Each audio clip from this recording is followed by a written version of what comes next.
Hey, welcome back to my channel. This is Tia with RiseRelief. We're going to be covering more student loan news, and it's news that is not good, especially for those who are part of the PSLF plan, which is public service loan forgiveness. I am also a part of the public service loan forgiveness program as well, and it's not good news at all. So backlog worsens, and this is a article by Forbes.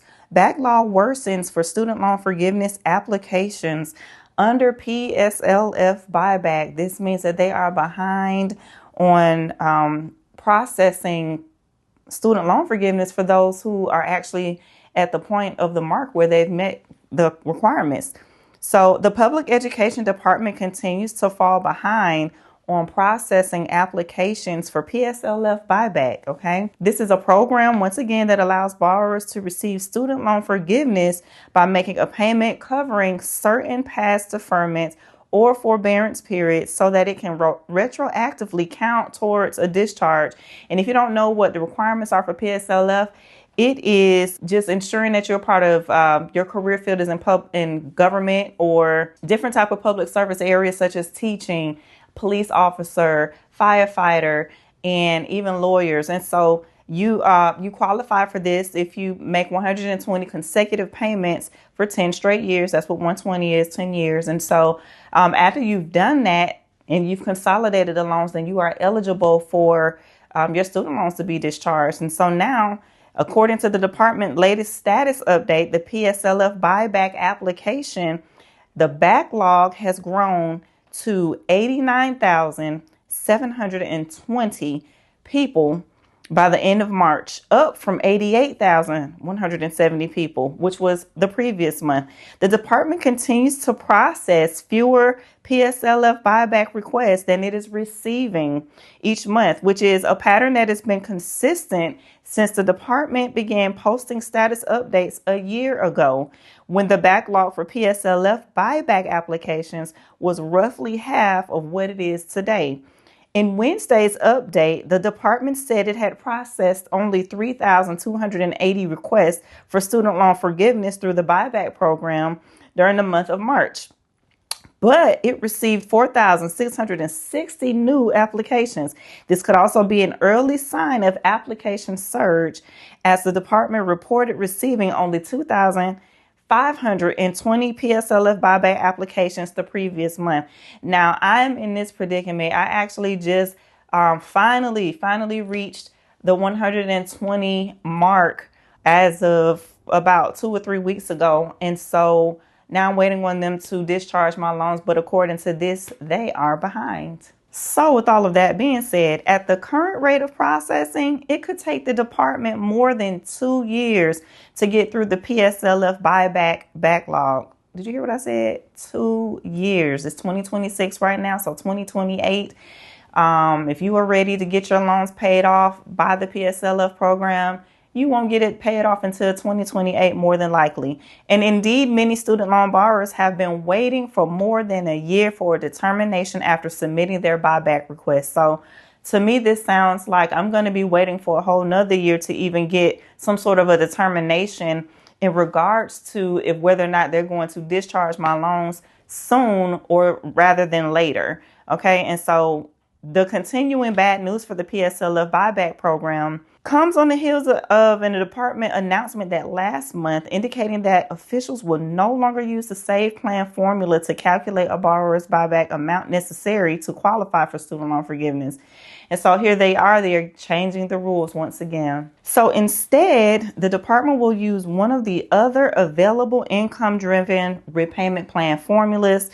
This will likely increase the total cost of buyback for many borrowers who are trying to buy back periods during which their student loans were enrolled in the SAVE plan. And so, as we've been talking about and dialoguing over the course of the weeks, if you have been watching weekly, the government is changing a lot, and they are utilizing different rules, different goalposts, so to speak, for us to get to in order to get our loans paid for. And so right now, what I'm going to show you is my own ticker mark over in studentaid.gov where I am finally at 120.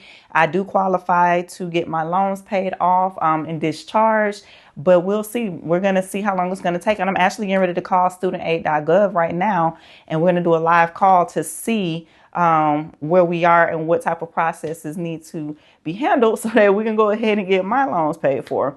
By the way, I owe now, it was at 190 something a couple of weeks ago. Now it's at $200,000 that I owe in federal loans. Okay, now we're navigating through studentaid.gov. I just put my password in and the rest of it. And so here it is. We're going into the PSLF payment progress. As you can see, I have 120 qualifying payments. So I've made it to the 120 mark, which that is an outstanding feat because 10 years is a long time. Plus, it took them a long time to get. I was stuck at 115 for like 2 years for some reason. Although I was sending in my PSLF form by my employer, it just took them forever to get to 115. So now when I sent my new form in, they immediately processed it. I was so surprised that it went to 120. And so now we're going to go ahead and call Federal Student Aid right now. And let's see, what the process is, what needs to be done to pay off these loans. So here we go.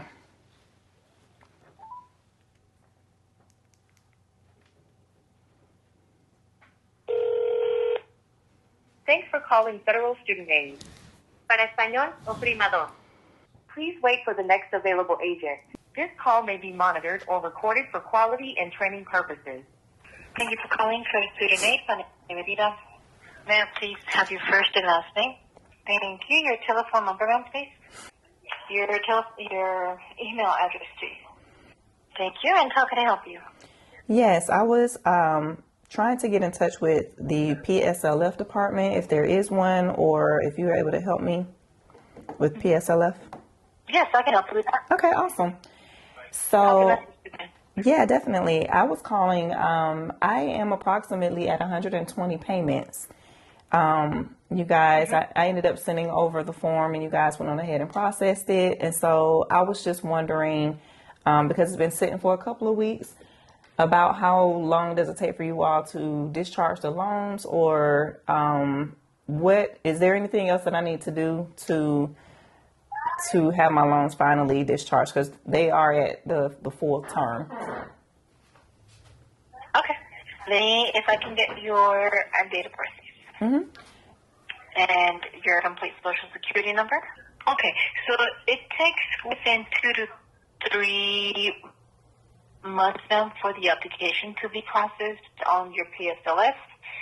Then your servicer will be sending you a notification. Okay. With an update that your loans have been forgiven.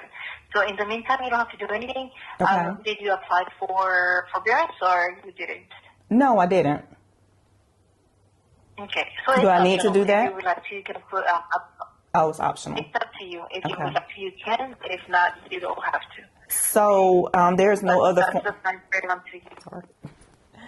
I'm sorry. Repeat the last. I'm sorry, you broke up. Mm-hmm. My apologies. There's no time. There's nothing for you to do that you have to complete anything else.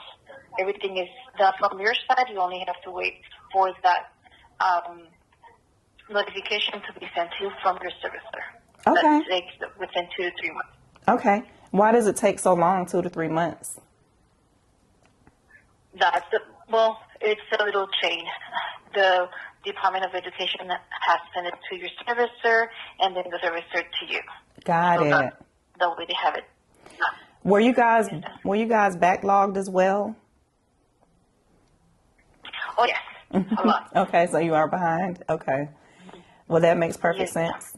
Okay, so basically you're saying I just need to wait for an email from you all, and then the notification that you guys will send will demonstrate that the loans have been discharged. Correct. Okay, that's perfect. I do appreciate you.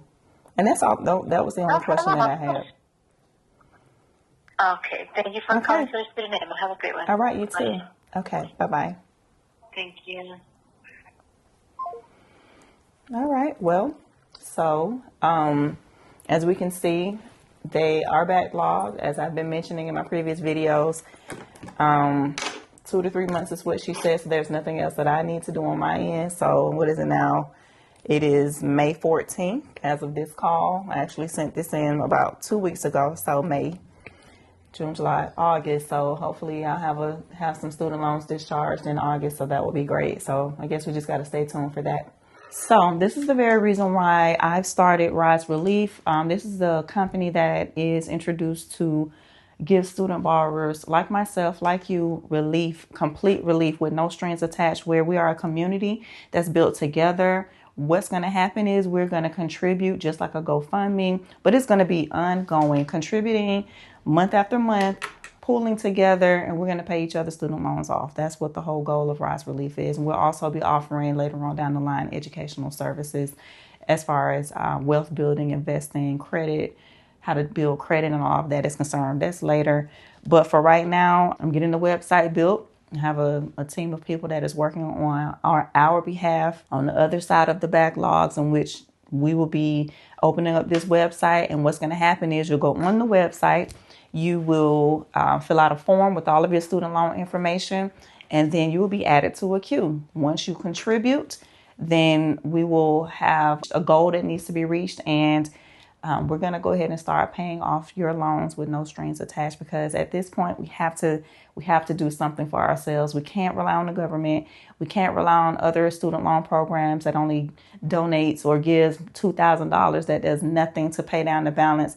A lot of us are in desperate need of relief, and so that's the reason why I've started RiseRelief for student loans. So definitely stay tuned. Continue to keep watching. We're in the new beginning stages, and this is our phase 1 of our campaign.